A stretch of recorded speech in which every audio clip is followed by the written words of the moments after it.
জাকির নায়েক। আমার নাম গোলাপচাঁদ বিশ্বকর্মা। আমার প্রশ্নটা হলো, বকরি ঈদ এটা কিছুদিন পরেই হবে এই বছরে। আর মুসলিমরা তারা বিশ্বাস করে যে এই বকরি ঈদে তারা কোরবানি দেয় ছাগল, মহিষ, গরু, বিভিন্ন পশু। আর ইসলাম ধর্ম অনুযায়ী আহ, ইনসানিয়াত আর মানবতা খুব গুরুত্বপূর্ণ। প্রত্যেক মানুষ দয়া দেখাবে বিভিন্ন পশু পাখির প্রতি আর মানুষের প্রতি, সবার প্রতি তারা দয়া দেখাবে। মুসলিমরা যদি এটা বিশ্বাস করে তাহলে কেন তারা কোরবানি দেয় এই ছাগল, গরু বা মহিষ? বকরি ঈদে কেন এগুলো জবাই করে? মুসলিমরা যে কাজটা করে সেটা কি মানবতার পক্ষে আছে, মানে মানবতা বা ইনসানিয়াত? ভাই খুব সুন্দর প্রশ্ন করলেন যে আমরা বকরি ঈদে কেন গরু ছাগল কোরবানি দেই। বকরি ঈদ না হলে কি কোরবানি দিতে না না, পারবো? যে কোনো পশুর কথা বলতে পারো। প্রশ্নটা হচ্ছে ঈদ না হলে কি কোরবানি দিতে পারবো? তারা কোরবানি দেয়, পশু হত্যা করে। আপনাকে আমি প্রশ্ন করছি বকরি ঈদ বাদে অন্য সময় কোরবানি দিলাম, এটার কি অনুমতি আছে? না না, এরকম তাহলে প্রশ্নটা এরকম কেন? তার এরকম বদলে করা যাবে ডাইরেক্ট না। প্রশ্ন করেন আমরা নন ভেজ খাই কেন। ঠিক, আপনার প্রশ্নটা বুঝতে পারছি না। আপনি তো জানতে চাচ্ছেন আমরা নন ভেজ খাবার খাই কেন, মাংস খাই কেন। আমার প্রশ্নটা হলো বকরি ঈদের সময় নিয়ে আর অন্যান্য সময়গুলো। আচ্ছা ঠিক আছে, দুটোরই উত্তর দিচ্ছি। বকরি ঈদে যেটা হয় আল্লাহ পবিত্র করে বলছেন সূরা হজ অধ্যায় নম্বর 22, আল্লাহ সুবহানাহু ওয়া তাআলার কাছে মাংস বা রক্ত পৌঁছায় না, আল্লাহর কাছে পৌঁছায় তোমাদের তাকওয়া। অন্য ধর্মে এরকম না। অন্যান্য ধর্মে উৎসর্গের সময় পশু বলি দিয়ে ফেলে রাখে একটা বেদিতে একজন দেবতার সামনে। সেটা খায় কে? ঈশ্বর খান। ইসলাম ধর্মে যখন কোরবানি দেই আমরা কি করি? কমপক্ষে 1/3 অবশ্যই গরিব লোককে দিতে হবে, 1/3 দেব আত্মীয় আর বন্ধুদের, বাকিটা নিজের জন্য রাখবো। নিজের জন্য ম্যাক্সিমাম 1/3 রাখতে পারবেন। চাইলে আপনি পুরোটাই দান করে দিতে পারেন। তাহলে যখন কোরবানি দিচ্ছি তখন কি করছি? মানুষ জাতির উপকার করছি। আমরা তাদের জন্য খাবার দিচ্ছি। এখন কাউকে খাবার দেয়া এটা কি ভালো না খারাপ? খাবার দেয়া যাতে মানুষ উপকার পেতে পারে এটা কি ভালো না খারাপ? ভালো। মানুষের জন্য এটা ভালো না খারাপ? ভালো।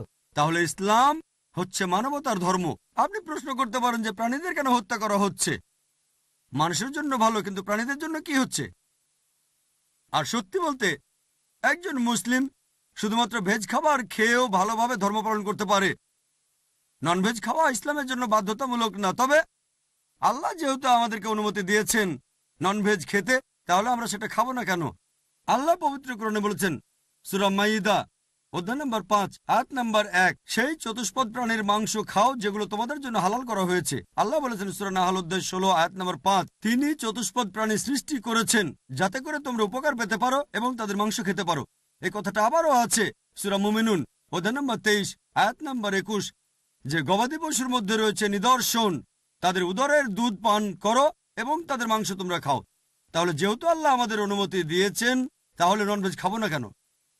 এবার লজিক্যাল কারণে আসি। এখনকার বিজ্ঞান বলছে যে নন ভেজ খাবারে, মাংস জাতীয় খাবারে প্রচুর ভিটামিন থাকে, আর এটাই একমাত্র খাবার যেখানে পরিপূর্ণ আমিষ আছে। আমাদের মানুষের শরীরে 23 রকমের অ্যামিনো অ্যাসিড আছে যেগুলোর প্রয়োজন হয়। এগুলোর মধ্যে 8টা অ্যামিনো অ্যাসিড শরীর তৈরি করতে পারে না, এগুলো পাই আমরা খাবার থেকে। এমন কোনো ভেজ খাবার নেই যেখানে এই 8টার সবগুলোই পাবেন। শুধুমাত্র মাংস জাতীয় বা নন ভেজ খাবারেই এই 8টা অ্যামিনো অ্যাসিডই পাবেন। এছাড়াও যদি আপনারা দাঁত পরীক্ষা করেন তৃণভোজী প্রাণীদের, গরু, ছাগল, ভেড়া, তাদের দাঁতগুলো সমান। তারা শুধু ভেজ খাবার খায়, মাংস খেতে পারে না। এরপর যদি দাঁত পরীক্ষা করে দেখেন মাংসাশী প্রাণীদের, বাঘ, সিংহ, চিতাবাঘ, তাদের মুখের দাঁতগুলো সূচালো যাতে মাংস খেতে পারে, এজন্য তাদের দাঁতগুলো থাকে সূচালো। তারা শুধু মাংসই খায়, ভেজ খাবার তারা খেতে পারে না। যদি আয়নার সামনে দাঁড়িয়ে আপনার দাঁতগুলো দেখেন, আমাদের সূচালো দাঁত আছে, আবার সমান দাঁতও আছে। আমরা সব ধরনের খাবারই খেতে পারি। যদি আল্লাহ চাইতেন শুধু ভেজ খাবারই খাবো, তাহলে আমাদেরকে সূচালো দাঁত দিলেন কেন? ননভেজ খাওয়ার জন্য। এছাড়াও তৃণভোজী প্রাণীদের যে পরিপাকতন্ত্র, গরু, ছাগল বা ভেড়ার শুধু ভেজ খাবার হজম করতে পারে, ননভেজ হজম করতে পারে না।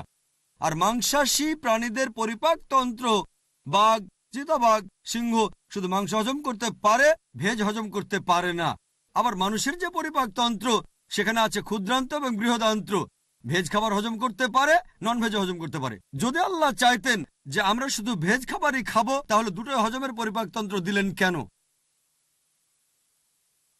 এছাড়াও অনেক ভুল ধারণা আছে যে হিন্দুদের ননভেজ খাবার খাওয়া উচিত না। এটা ভুল ধারণা। যদি হিন্দু ধর্মগ্রন্থ পড়েন, এটা আছে মনুস্মৃতিতে অধ্যায় নম্বর 5 অনুচ্ছেদ 30। ঈশ্বর প্রাণী বানিয়েছেন, তাদেরকে কেউ খাবে আর কাউকে খাবে অন্যরা। যদি তুমি খাওয়ার জন্য সৃষ্টি করা প্রাণী খাও তাহলে কোনো পাপ হবে না। মনুস্মৃতিতে আছে অধ্যায় 5 অনুচ্ছেদ 31 যে ঈশ্বর কিছু প্রাণীকে সৃষ্টি করেছেন উৎসর্গের জন্য। সেই ধরনের প্রাণীকে হত্যা করো, কোনো পাপ হবে না। মনুস্মৃতিতে আছে অধ্যায় নম্বর 5 অনুচ্ছেদ 40 যে উৎসর্গের জন্য প্রাণী হত্যা কোনো পাপ নয়। হিন্দু ধর্মগ্রন্থে এরকম আরো অনুচ্ছেদ আছে, বেদেও আছে যে মুনি আর ঋষিগণ ননভেজ খাবার খেত, তারা গরুর মাংস খেত। মহাভারত পড়লে দেখবেন অনুশাসন পর্ব অধ্যায় নম্বর 88। পাণ্ডবদের গল্পটা তো জানেন। পঞ্চপাণ্ডব 5 ভাই, সবচেয়ে বড় ভাই যুধিষ্ঠির, তিনি ভীষ্মকে জিজ্ঞেস করলেন যজ্ঞের সময় কি উৎসর্গ করব, পূজার সময়, যাতে আমাদের পূর্বপুরুষেরা সন্তুষ্ট হবেন। ভীষ্ম উত্তরে বললেন, যদি তুমি লতাপাতা আর শাকসবজি উৎসর্গ করো তাহলে আমাদের পূর্বপুরুষেরা সন্তুষ্ট থাকবেন 1 মাস। মাছ উৎসর্গ করলে 2 মাস। যদি তুমি মাংস দাও তাহলে 3 মাস। যদি খরগোশ উৎসর্গ করো তাহলে 4 মাস। যদি ছাগল দাও তাহলে 5 মাস। শূকরের মাংস দিলে তখন 6 মাস। যদি পাখির মাংস দাও তাহলে 7 মাস। হরিণের মাংস দিলে 8 মাস। এভাবে তিনি বলে গেলেন। মহিষের মাংস দিলে 11 মাস। যদি গরুর মাংস দাও তাহলে পূর্বপুরুষেরা সন্তুষ্ট থাকবেন পুরো 1 বছর। আর যদি চাও যে পূর্বপুরুষেরা সন্তুষ্ট থাকবেন একেবারে সারা জীবন, তাহলে ছাগলের লালচে মাংস দাও বা গন্ডারের মাংস দাও। এ কথা কে বলেছেন? ভীষ্ম যুধিষ্ঠিরকে। পুরো তালিকা দেওয়া আছে, শাকসবজি, মাছ, খরগোশ, ছাগল, সবকিছু আছে, মহিষ, গরু। তাহলে হিন্দু ধর্মগ্রন্থ বলছে ননভেজ খাওয়ার অনুমতি আছে। হিন্দুরা এখন এগুলো মানে কারণ তাদেরকে প্রভাবিত করছে অন্যান্য ফিলোসফি, যেমন অহিংসা। এখন হিন্দুরাও এটা পালন করে।